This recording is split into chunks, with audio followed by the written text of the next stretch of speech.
வீடியோல நம்ம பார்க்க போற டாபிக் வந்து விஷுவல் ஸ்டுடியோல எப்படி ஒரு C# ப்ரோக்ராம கிரியேட் பண்றது அப்படின்றத தான் பார்க்க போறோம். ஃபர்ஸ்ட் ஒரு ப்ரோக்ராம வந்து கிரியேட் பண்ணணும்னா அதுக்கு ஒரு சில ஸ்டெப்ஸ் இருக்கு. ஃபர்ஸ்ட் வந்து உங்க மெஷின்ல இருக்கிற விஷுவல் ஸ்டுடியோவை ஓபன் பண்ணிக்கணும். நெக்ஸ்ட் கிரியேட் நியூ ப்ராஜெக்ட கிளிக் பண்ணிக்கணும். நெக்ஸ்ட் என்ன பண்ணணும்னா நீங்க எந்த லாங்குவேஜ்ல எந்த அப்ளிகேஷனை வந்து கிரியேட் பண்ணணும்னு நினைக்கிறீங்களோ அதை செலக்ட் பண்ணிட்டு கிளிக் நெக்ஸ்ட் கொடுத்துடணும். கொடுத்துட்டு இந்த ப்ராஜெக்ட் நேமை வந்து இந்த நேம் செக்ஷன்ல நீங்க என்டர் பண்ணணும். என்டர் பண்ணிட்டு அந்த ப்ராஜெக்ட் வந்து எந்த லொகேஷன்ல கிரியேட் பண்ணணும்னு நினைக்கிறீங்களோ அந்த லொகேஷனை செட் பண்ணணும். நெக்ஸ்ட் அந்த ப்ராஜெக்டோடைய சொல்யூஷன் நேமை என்டர் பண்ணணும். என்டர் பண்ணிட்டு கிரியேட் அப்படின்ற பட்டனை கிளிக் பண்ணீங்கன்னா உங்களுக்கு வந்து டிஃபால்ட்டா ஒரு program.cs அப்படின்ற ப்ராஜெக்ட் வந்து கிரியேட் ஆகும். அதை எப்படி கிரியேட் பண்றது அப்படின்றத வந்து நான் காமிக்கிறேன். லைக் இதுதான் வந்து என்னுடைய விஷுவல் ஸ்டுடியோ. இது ஆல்ரெடி நான் ரீசெண்டா பண்ணியிருக்கிற ப்ராஜெக்ட்ஸ்.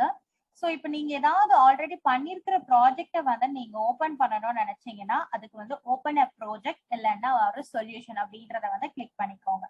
அப்படி இல்லைன்னா ஏதாவது லோக்கல் ஃபோல்டரை ஓபன் பண்ணணும்னு நினைச்சீங்கன்னா அதை ஓபன் பண்ணிக்கலாம். இல்லைன்னா இப்போதைக்கு இந்த ப்ராஜெக்ட்ல புதுசா ஒரு ப்ராஜெக்ட் கிரியேட் பண்ணணும்னு நினைக்கிறேன். ஸோ அதனால நான் அதை கிரியேட் பண்ணிக்கிறேன். அதை செலக்ட் பண்ண உடனே உங்களுக்கு வந்து நிறைய ப்ராஜெக்ட்ஸ் இருக்கும். லைக் என்னென்ன லாங்குவேஜஸ்ல வந்து நீங்க சூஸ் பண்ணணும்னு நினைக்கிறீங்க. நான் இங்க வந்து C# லாங்குவேஜ் யூஸ் பண்ணிக்க போறேன். எந்த அப்ளிகேஷன்ல வந்து நீங்க ஒரு ப்ராஜெக்ட் கிரியேட் பண்ண போறீங்க, வெப் அப்ளிகேஷனா, விண்டோஸா, இல்ல கன்சோலா, அந்த மாதிரி வந்து எல்லாம் கேட்கும். நான் கன்சோல் அப்ளிகேஷன் அப்படின்றத வந்து போடுறேன். இதை செலக்ட் பண்ணிட்டு நெக்ஸ்ட் அப்படின்றத வந்து நான் கொடுக்குறேன். கொடுத்துட்டு இங்க வந்து உங்களுடைய ப்ராஜெக்ட் நேமை கேட்கும். ஸோ உங்களுடைய ப்ராஜெக்ட் நேம் என்ன வேணுமோ அதை வந்து நீங்க கொடுத்துக்கோங்க. கொடுத்துட்டு இந்த ப்ராஜெக்ட் எந்த லொகேஷன்ல வந்து கிரியேட் பண்ணணும்னு நினைக்கிறீங்களோ அந்த லொகேஷனை செட் பண்ணிக்கோங்க. செட் பண்ணிட்டு ஒரு சொல்யூஷன் நேமை வந்து நீங்க சேஞ்ச் பண்ற மாதிரி இருந்தா சேஞ்ச் பண்ணிக்கலாம். அப்படி வேண்டாம்னா அந்த ப்ராஜெக்ட் நேமையே யூஸ் பண்ணிட்டு கிரியேட் அப்படின்றத வந்து நீங்க கொடுங்க. ஸோ இப்ப நீங்க கிரியேட் அப்படின்னு கொடுத்தீங்கன்னா பை டிஃபால்ட்டா program.cs அப்படின்ற ஒரு கிளாஸோட நம்மளுக்கு வந்து காமிக்கும். லைக் இந்த மாதிரி காட்டுது. ஸோ இதுல பாத்தீங்கன்னா பை டிஃபால்ட்டா நேம் ஸ்பேஸ், கிளாஸுக்குள்ள மெயின் இந்த மாதிரி எல்லாமே வந்து நம்மளுக்கு காட்டியிருக்கு.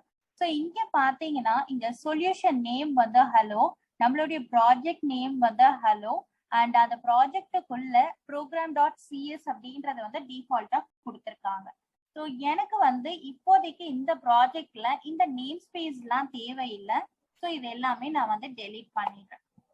ஸோ டெலீட் பண்ணிட்டு இப்போ இந்த மெயின் ஃபங்க்ஷன்ல நான் இப்போ ஏதாவது வந்து கமாண்ட் ப்ராம்ப்ட்ல பிரிண்ட் பண்ணணும்னு நினைச்சோன்னா அதுக்கு console.writeline யூஸ் பண்ணிக்கலாம். console.writeline. ஸோ இந்த console.writeline அப்படின்றது system.namespaceல இருக்கிற ஒரு கிளாஸ். கன்சோல் வந்து கிளாஸ், ரைட்லைன் அப்படின்றது வந்து ஃபங்க்ஷன் நேம். ஸோ இப்போ இதுல வந்து நான் ஹலோ வேர்ல்ட் அப்படின்றத வந்து நான் கொடுக்குறேன். கொடுத்துட்டு இதை வந்து நீங்க ரன் பண்ணீங்க அப்படின்னா இதை வந்து நீங்க இதை இப்படியே ஸ்டார்ட் அப்படின்னு கொடுக்கலாம். அப்படி இல்லைன்னா டீபக்ல வந்து ஸ்டார்ட் வித்தவுட் டீபக்னும் கொடுக்கலாம். இல்லைன்னா Ctrl+F5 இந்த மாதிரி 4 ஆப்ஷன் இருக்கு. ஸோ இப்போ நான் இங்க வந்து ஸ்டார்ட் அப்படின்னு கொடுக்க உடனே எனக்கு என்ன ஆகும்னா அவுட்புட் ஸ்கிரீன் வந்து உடனே க்ளோஸ் ஆயிடும். லைக் இந்த மாதிரி வந்து உடனே க்ளோஸ் ஆயிடுச்சு. ஸோ அந்த மாதிரி க்ளோஸ் ஆகாம இருக்கணும் அப்படின்னா நீங்க என்ன பண்ணணும்னா இங்க console.readline or read key இந்த மாதிரி ஏதாவது ஒண்ணு கொடுத்துக்கலாம். இப்போ நான் ரீட் லைன் அப்படின்னு யூஸ் பண்ணேன்னா நீங்க என்டர் பிரஸ் பண்ற வரைக்கும் அந்த கமாண்ட் ப்ராம்ப்ட்ல அந்த விண்டோ வந்து உங்களுக்கு க்ளோஸ் ஆகாது. இப்போ நான் இப்போ ரன் பண்றேன். இங்க பாத்தீங்கன்னா ஹலோ வேர்ல்ட் அப்படின்றது வந்து எனக்கு பிரிண்ட் ஆயிருக்கு. ஸோ இப்போ நான் என்டர் கொடுக்குறேன், அந்த விண்டோ வந்து க்ளோஸ் ஆயிடுச்சு. ஸோ ஃபைன், இந்த மாதிரி தான் ஒர்க் அவுட் பண்ணுவோம். இப்போ ஃபார் எக்ஸாம்பிள் நீங்க யூசிங் சிஸ்டம் அப்படின்னு இருக்கு இல்லையா, ஸோ இது நேம் ஸ்பேஸ். இதை நான் இப்போ டெலிட் பண்ணிட்டேன்னா எனக்கு கீழே எரர் அடிக்கும் இங்க கன்சோல் அப்படின்ட்டு. ஸோ ஏன் இதனால எரர் அடிக்குதுன்னா இந்த கன்சோல் அப்படின்றத வந்து இந்த ப்ரோக்ராம்ல நம்ம எங்கேயும் டிஃபைன் பண்ணல, என்ன கிளாஸ் என்ன மெத்தட் எதுவுமே கொடுக்கல. ஸோ இந்த மாதிரி எரர் வராம இருக்கணும்னா நீங்க ஃபுல்லி குவாலிஃபைட் நேமை வந்து நீங்க ப்ரொவைட் பண்ணணும். லைக் system.console.writeline இந்த மாதிரி வந்து நீங்க ப்ரொவைட் பண்ணணும். ஸோ இந்த மாதிரி ப்ரொவைட் பண்ணாலுமே வந்து உங்களுக்கு வந்து சேம் அவுட்புட் தான் காட்டும். ஸோ எதுக்காக வந்து இந்த மாதிரி system.console.writeline யூஸ் பண்ணாம மேல வந்து டிக்ளேர் பண்றாங்கன்னா, ஒரு ப்ரோக்ராம்ல நிறைய தடவை கன்சோல் யூஸ் பண்ணிப்போம். லைக் வந்து நம்ம இங்க வந்து console.writeline யூஸ் பண்ணிருக்கோம், நீங்க console.readline அப்படின்றத வந்து யூஸ் பண்ணிருக்கோம். ஒவ்வொரு தடவையும் நீங்க system.system. யூஸ் பண்ணும்போது ப்ரோக்ராம் வந்து எழுதுறதுக்கு கொஞ்சம் அதிகமாக மாதிரி இருக்கும் டைம். ஸோ அதை ரெடியூஸ் பண்றதுக்காக தான் நம்ம என்ன பண்றோம்னா, இந்த நேம் ஸ்பேஸை வந்து ஒரு தடவை மேல டிக்ளேர் பண்ணிட்டோம்னா அதை வந்து இந்த ப்ரோக்ராம்ல நீங்க எப்போ வேணாலும் நீங்க யூஸ் பண்ணிக்கலாம். லைக் யூசிங் சிஸ்டம் அப்படின்றத வந்து நீங்க கொடுத்துட்டீங்கன்னா கீழே எப்போ வேணாலும் நீங்க வந்து இதை ரன் பண்ணிக்கலாம். ஸோ இப்படி கொடுத்துட்டு இதை ரன் பண்ணீங்கன்னா அந்த ப்ரோக்ராம் என்ன இருக்கோ அந்த system.console.writeline என்ன கொடுத்துருந்தீங்களோ அது எல்லாமே நம்மளுக்கு வந்து பிரிண்ட் ஆகும். So fine. இப்போ இதுதான் வந்து ஒரு ப்ரோக்ராம வந்து கன்சோல் அப்ளிகேஷன்ல எப்படி வந்து நம்மளுக்கு கிரியேட் பண்றது அப்படின்றத வந்து நம்ம பார்த்திருக்கோம். இப்போ என்ன பண்றோம்னா, இதுல வந்து நம்ம நேம் ஸ்பேஸ் அப்படின்றத வந்து ஒண்ணு கொடுத்துருக்கோம் இல்லையா.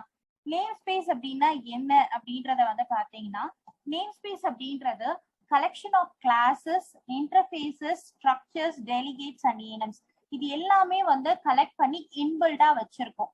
அந்த கிளாஸஸ்க்குள்ள இருக்கிற ஃபங்க்ஷன்ஸ் இல்ல இன்டர்ஃபேசஸ் இது எல்லாமே வந்து நம்மளுடைய ப்ராஜெக்ட்ல வந்து நம்ம யூஸ் பண்ணணும் அப்படின்னு எடுத்துக்கிட்டோம்னா, அப்ப வந்து நீங்க யூசிங் அந்த நேம் ஸ்பேஸ வந்து கொடுத்தீங்கன்னா அதை வந்து நம்மளுடைய கோட்ல வந்து நம்ம யூஸ் பண்ணிக்கலாம். நெக்ஸ்ட், மெயின் மெத்தடோடைய பர்பஸ் என்னன்னா, நீங்க ஒரு ப்ரோக்ராம்னு எடுத்துக்கிட்டீங்கன்னா அதோடைய என்ட்ரி பாயிண்ட் ஆஃப் எக்ஸிகியூஷன் எங்க ஸ்டார்ட் ஆகும்னா மெயின் மெத்தட்ல தான் ஸ்டார்ட் ஆகும். ஸோ மெயின் மெத்தட் எப்பவுமே வந்து கேபிட்டல்ல தான் இருக்கணும். ஸ்மால்ல கொடுத்தீங்கன்னா உங்களுக்கு எரர் அடிக்கும். நெக்ஸ்ட் டாபிக் நெக்ஸ்ட் வீடியோல பார்க்கலாம். தேங்க்யூ.